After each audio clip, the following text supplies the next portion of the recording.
this letter and what it states. Ankit, take us through the pertinent points. Absolutely. I'm going to read out the letter, Suesha, and viewers can also read it on republicworld.com right now, written by 255 eminent citizens.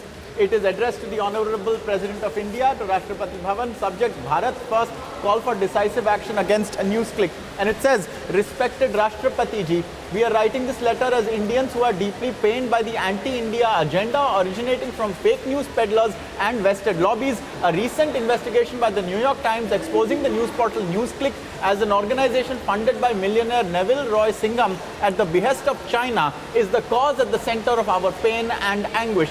The question that inevitably arises is, should we not check such forces which are spreading misinformation and trying to interfere with our democratic process at the behest of foreign powers? Can we allow such forces to let the voice of reason, of patriotism, of integrity be muffled for petty agendas? The news media portal NewsClick, notorious for peddling fake narratives, has been found guilty of questionable links to a country openly inimical to India's interest, that is China. It proceeds. The first reason for our anger is that we are giving too wide a leverage to all kinds of inimical forces under the garb of free press. What such immunity, which is not founded upon any law, does is that it not only harms the national interest. I'm sorry, I'm having to interrupt you here, but Mr. Praveen Dikshit, who's the former DGP of Maharashtra, is with us on the phone line. Mr. Dikshit, your thoughts as we put out the contents of this letter and, a direct call for action against NewsClick, this letter addressed to the President and the CJI, as this is very, very concerning to how news is being manipulated and the kind of money that is being swirled within by such elements to put out fake news about and put the country at stake. Absolutely. You rightly mentioned, see, this is a direct interference in the democratic processes of India. We do believe in democracy.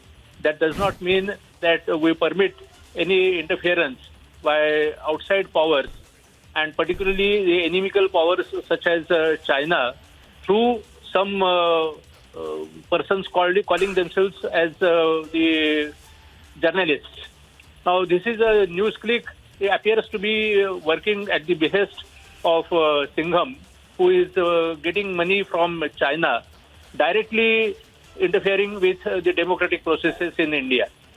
And the effort, they may say that this is permissible under the freedom of expression, etc. But the freedom of expression, I think, is being compromised by these persons.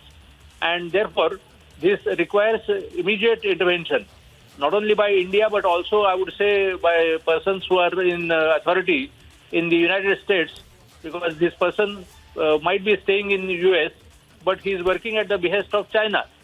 So there has to be a concerted effort from all sides against such elements who are directly interfering in the democratically elected governments in a country like India. Mr. Dikshit, I want to thank you for speaking to Republic this evening, and as we put out more and more contents of this letter, the sentiment that is amply clear, anger is mounting against such media organizations, and NewsClick, of course, first and foremost, where there is a strong call for action against this news portal. We'll continue to get you more voices. For the moment, we step into a short commercial break. We must not allow